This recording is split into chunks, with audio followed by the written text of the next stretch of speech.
दोस्तों नमस्कार। 3 दिसंबर का इंतजार सुप्रीम कोर्ट को है, या फिर यह कहें 3 दिसंबर का इंतजार सुप्रीम कोर्ट को भी है। लेकिन एक सवाल हर जहन में उठेगा कि राज्यों के चुनाव हैं और उसका परिणाम है, इसका इंतजार सुप्रीम कोर्ट को क्यों हो सकता है? क्या वाकई सुप्रीम कोर्ट इस दौर में राजनीति से बहुत प्रभावित है? क्या वाकई इस दौर में राजनीतिक सत्ता ने सुप्रीम कोर्ट पर भी नकेल कस रखी है? क्या वाकई इस दौर में सुप्रीम कोर्ट के भीतर जो मामले रुके हुए फैसले की तर्ज पर हैं, क्या उस पर फैसला आ जाएगा? और इंतजार 3 दिसंबर का है। 3 दिसंबर 5 राज्यों के चुनाव परिणाम की तारीख, और इस तारीख का मतलब यह है कि आने वाले वक्त में भारत की राजनीति की दिशा क्या होगी। और 2024 के चुनाव को लेकर भारत में मोदी सत्ता और दूसरी तरफ विपक्ष या कहें इंडिया, इन दोनों की राजनीतिक बिसात यह 3 दिसंबर पर क्या अटकी हुई है? आज सवाल राजनीति का नहीं होगा, आज सवाल सुप्रीम कोर्ट का होगा। 3 दिसंबर का इंतजार और 3 फैसले सुप्रीम कोर्ट में रुके हुए हैं। रुके हुए फैसलों पर फैसला आना क्या भारत की राजनीति में सबसे बड़ा बदलाव ला सकता है?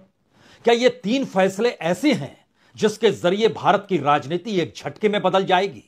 ध्यान दीजिए तो इन 3 फैसलों के इर्द गिर्द मोदी सत्ता की सांसें अटकी हुई हैं, और इन तीनों फैसलों को बार बार तारीख दर तारीख दी भी गई और हर बार यह कहा गया कि फैसला अब आ जाएगा। और ये तीनों परिस्थितियां भारत की राजनीतिक स्थितियों को उजागर करती है। इन 3 फैसलों के भीतर भारत की इकोनॉमी और कॉरपोरेट का सत्ता के साथ जो क्रोनी कैपिटलिज्म का साथ है उसको उजागर करती है। इन 3 फैसलों के भीतर भारत के सबसे बड़े कॉरपोरेट की हिस्सेदारी और शेयर बाजार में मैनिपुलेशन का खेल, वह भी इससे प्रभावित है। और खास बात तो यह है कि इन 3 मसलों को लेकर सिर्फ भारत ही नहीं बल्कि दुनिया भर की नजर भारत पर इसलिए है क्योंकि एक तरफ दुनिया के सबसे बड़े लोकतांत्रिक देश में विधायकों की खरीद फरोख्त और सत्ता परिवर्तन भी हो सकता है, या दुनिया के बड़े बड़े अखबारों में महाराष्ट्र में शिवसेना का टूटना और उसके बाद एनसीपी के भीतर भी एक गुट का निकलकर बीजेपी के साथ खड़े हो जाना। लेकिन इलेक्शन कमीशन की खामोशी, लेकिन सुप्रीम कोर्ट का बार बार तारीख देते चले जाना। और इसके बाद की परिस्थिति में आइएगा तो याद कीजिए जनवरी के महीने में जब हिडेनबर्ग की रिपोर्ट आई, उसके बाद दुनिया भर में कितना बवाल मचा। दुनिया भर के कई बैंकों ने रोक लगा दी कि अब इन्वेस्टमेंट अडानी की कंपनियों पर नहीं होगा। लेकिन हमारे यहां यानी भारत के भीतर सेबी कई तारीखों के साथ अपनी रिपोर्ट को सौंपने में महीने दर महीने की मांग करती चली गई, और जब पूरी रिपोर्ट सामने आ गई बावजूद इसके तारीख फिर मिल गई। और इन सब के बीच अंतर्राष्ट्रीय मंच पर राइटर्स की भी रिपोर्ट आती है कि देखिए भारत में डीआरआई वह भी कह रहा है कि कोयले की आवाजाही में, उसकी कीमत में और उसके जरिए भारत के कंज्यूमर पर कितना बोझ बढ़ा, उन सब की रिपोर्ट निकल कर आती है। और डीआरआई कहती है अब निचली अदालत के फैसलों को रोकना चाहिए और यह काम सुप्रीम कोर्ट को करना होगा, जहां निचली अदालत कहती है कि दरअसल कोयला की आवाजाही को लेकर कोई दस्तावेज देने की जरूरत अडानी कंपनी को नहीं है। लेकिन सुप्रीम कोर्ट के भीतर खामोशी बढ़ती जाती है, और हाल में सबसे बड़ा मुद्दा तो इलेक्ट्रोल बॉन्ड का है। यह एक अजीबोगरीब स्थिति है कि सरकार नहीं चाहती है इस देश में कौन पैसा देता है पॉलिटिकल पार्टी को, और इस देश की जनता चाहती है कि ट्रांसपेरेंसी तो रहनी चाहिए। और ये तीनों फैसले अटके हुए हैं। महाराष्ट्र चुनाव को लेकर महाराष्ट्र के भीतर की परिस्थितियां इतनी नाजुक हो जाएगी किसी ने नहीं सोचा था। इलेक्ट्रल बॉन्ड को लेकर सुप्रीम कोर्ट जिस दिशा में बढ़ रहा है वो सिवाय समय काटने के कुछ नहीं है। और हिडेनबर्ग रिपोर्ट के बाद अडानी कांड और उस पर बैठ जाना, फैसला ना देना, हमें लगता है आज हर उस 3 फैसलों के रुकी हुई परिस्थितियों को समझने की कोशिश भी कर लीजिए, और उसके बाद इस कलई को भी खोल लीजिए कि आखिर 3 दिसंबर का इंतजार सुप्रीम कोर्ट को क्यों है, और कितना राजनीतिक दबाव या सत्ता का दबाव इस दौर में तमाम इंस्टीट्यूशंस पर अगर है तो क्या यह सुप्रीम कोर्ट पर नहीं है? बात कहीं से भी शुरू कीजिए, लेकिन शुरुआत में इस बात को समझना होगा दुनिया के सबसे बड़े लोकतांत्रिक देश में महाराष्ट्र के भीतर जो कुछ होता है उस पर सुप्रीम कोर्ट जब फैसला देता है तो खुले तौर पर कहता है कि वहां के मुख्यमंत्री गैर कानूनी तरीके से सत्ता में बैठे हुए हैं। वह खुले तौर पर कहता है कि महाराष्ट्र के राज्यपाल की भूमिका गैर कानूनी थी। राज्यपाल का मतलब वह राष्ट्रपति के नुमाइंदे के तौर पर राज्यों में उनकी नियुक्तियां होती हैं। तो राज्यपाल, राष्ट्रपति, मुख्यमंत्री का होना, प्रधानमंत्री का प्रभावित होना, सत्ताधारी राजनीति, सब कुछ गैर कानूनी। लेकिन उसके बावजूद भी फैसला नहीं, और फैसला देने के लिए जो विधानसभा अध्यक्ष को अधिकार दिए जाते हैं वो बार बार चीजों को टालते चले जाते हैं।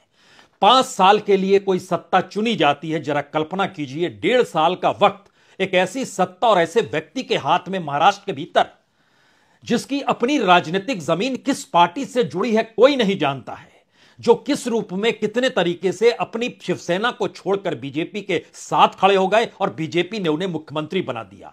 और सुप्रीम कोर्ट ने बार बार जो नार्वेकर हैं, यहां के जो विधानसभा अध्यक्ष हैं, उनको बार बार राहुल नार्वेकर को वक्त दिया कि आप बताइए। और उसके बाद डेट बढ़ते बढ़ते स्थिति यह भी आ गई कि अटॉर्नी जनरल तक ने कहा हम जाते हैं और दीपावली की छुट्टी के बाद जरूर फैसला हो जाएगा। लेकिन स्थितियां नाजुक होती चली गई। अब आप सोचिए, 31 दिसंबर 2023 को एमएलए की अयोग्यता पर शिवसेना का हिस्सा क्या था, और असल शिवसेना से निकलकर जो अपनी शिवसेना बना चुके हैं, उस पर इलेक्शन कमीशन अफरा तफरी में चीजों को आगे बढ़ा देता है। लेकिन सुप्रीम कोर्ट वक्त दर वक्त देता है। किस बात का डर है? क्या सुप्रीम कोर्ट का मतलब सिर्फ इतना है कि समय जाया किया जाए, या इस बात का जिक्र है कि चलिए, एक वक्त रंजन गोगोई थे, इस वक्त डीवाई चंद्रचूड़ है, लेकिन वक्त इस देश का जाहिर हो रहा है। इस दिशा में क्या किसी ने सोचा? जब कुछ चीजें गैर कानूनी हैं और सुप्रीम कोर्ट इस बात को कह रहा है, तो फिर उसकी व्याख्या कौन करेगा? जाहिर तौर पर सुप्रीम कोर्ट से बड़ी ताकत किसी भी संस्था के पास नहीं है जो बता पाए कि कानूनी क्या है और गैर कानूनी क्या है, और अगर गैर कानूनी है तो कॉन्स्टिट्यूशन क्या कहता है। लेकिन बावजूद इसके वक्त दिया गया, और स्पीकर ने कहा कि देरी में कोई दिलचस्पी नहीं, लेकिन जल्दबाजी भी वह नहीं करेंगे। 5 साल की सरकार में अगर 1.5 साल, जो कि दिसंबर में पूरे होंगे एकनाथ शिंदे के, उस दौर में वह राज्य के मुख्यमंत्री बने रहे, और उसके बाद पता चले कि नहीं, ये बुरे तरीके से गैर कानूनी ही नहीं, खरीद फरोख्त और जिस तरीके से चीजों को बांटा गया और ये सारी चीजें होती चली गई, इस पर कोई नजरिया, कोई ध्यान किसी ने क्यों नहीं दिया? लेकिन सुप्रीम कोर्ट ने फैसला नहीं सुनाया। सुप्रीम कोर्ट ने बार बार वक्त दिया। और याद कीजिए, तो जून 2022 की यह घटना है जिस बात का जिक्र महाराष्ट्र में होता है। उसके बाद मई 2023 में संविधान पीठ ने सुप्रीम कोर्ट में बैठकर अपना फैसला तक दे दिया, लेकिन उसके बावजूद भी स्थिति जस की तस है। तो क्या पहली बार इस देश के भीतर में राजनीतिक सत्ता की ताकत इतनी ज्यादा है, या राजनीतिक सत्ता चुनाव के मैदान में अगर हारती हुई दिखाई देगी तो सुप्रीम कोर्ट जागृत होगा? यह भी एक सवाल है क्या? यकीनी तौर पर 3 दिसंबर का इंतजार 5 राज्यों के चुनाव परिणामों से जुड़ा है, और चुनाव परिणाम बीजेपी के आने वाले वक्त की सियासत से जुड़े हैं, और यह सियासत 2024 की दिशा में जाती है। तो क्या इंतजार इसी बात को लेकर है? इसीलिए लगातार इस बात को देरी हो रही है, या फिर टाला जा रहा है? और अब इंतजार की घड़ी जब नजदीक आती जा रही है तो 3 दिसंबर सबसे महत्वपूर्ण है। लेकिन एक क्षण के लिए एक दूसरे मामले को इसके साथ लाकर खड़ा कर दीजिए। यह मामला ज्यादा महत्वपूर्ण है। यह मामला इस देश के भीतर में ब्लैक मनी को व्हाइट करने का है। यह मामला करप्शन को आश्रय देने का है। यह मामला क्रोनी कैपिटलिज्म का है। यह मामला बड़ी तादाद में घूस देने का है, रिश्वत देने का है, लेकिन उस पर भी खामोशी बरती गई। इलेक्ट्रल बॉन्ड को लेकर सुप्रीम कोर्ट ने फैसला सुरक्षित रखा है, और 2 हफ्ते का वक्त इलेक्शन कमीशन को दे दिया कि आप ही रिपोर्ट जरा हमको बताइए, जो बात कही जा रही है उसमें कितनी सच्चाई है और उसके फैक्ट्स एंड फिगर क्या हैं। इलेक्ट्रल बॉन्ड का मतलब क्या होता है? इलेक्ट्रल बॉन्ड का मतलब बहुत साफ है। इस देश के जो भी बड़े rice, corporate, industrialist, business person जो भी हैं, वह इलेक्ट्रल बॉन्ड खरीदते हैं, और उसको वह उस पार्टी के हिस्से में खरीदते हैं जिस पार्टी के पास यह चला जाता है।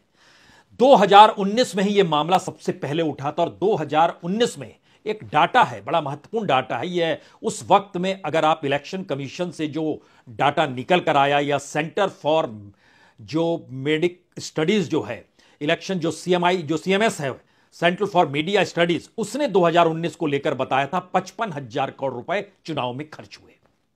सवाल है कि उस 55,000 करोड़ में से बीजेपी के पक्ष में 50% से ज्यादा पैसा था, और 2019 का चुनाव में इतना पैसा कहां से आया? और उसके बाद राज्य दर राज्य जो विधायकों की खरीद फरोख्त होती है, वो पैसा कहां से आता है? राजनीतिक समर्थन चाहिए तो उसमें पैसा देना पड़ता है, वो पैसा कहां से आता है? विधायकों को खरीदा जाए उसमें पैसा देना पड़ता है, वो पैसा कहां से आता है? चुनाव के वक्त जो पैसे लौटाए जाते हैं, जो 5 राज्यों में चुनाव हो रहे हैं, इसमें भी तकरीबन 5,000 से ज्यादा 5,000 करोड़ से ज्यादा रकम इस दौर में पकड़ी गई, लुटाए जा रहे थे। ये पैसा आता कहां से है?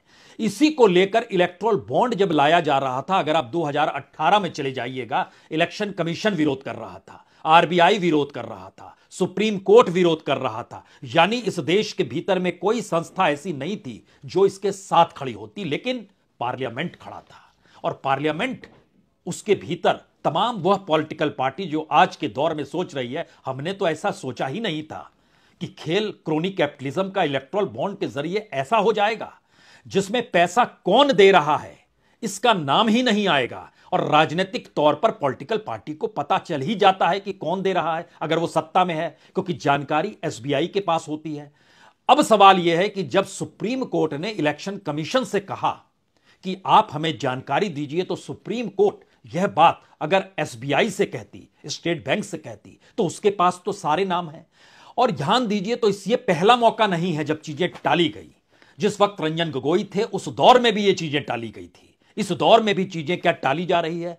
क्योंकि चुनाव आयोग जब पॉलिटिकल पार्टी से कहेगा आप हमें बताइए, तो वह जानकारी दे देंगे। उनके पास इतनी रकम डोनेशन की आई है, किसने दी वो कहेंगे हम नहीं जानते हैं, इसके लिए आपको एसबीआई के पास जाना होगा, हमें तो जानकारी नहीं है। और यही बात सुप्रीम कोर्ट के भीतर उठी थी कि जो पैसा देता है उसी को राजनीतिक लाभ सत्ता पहुंचा देती है, और यह क्रोनी कैपिटलिज्म की नई पॉलिसी नीतिगत डिसीजंस लिए जा रहे हैं।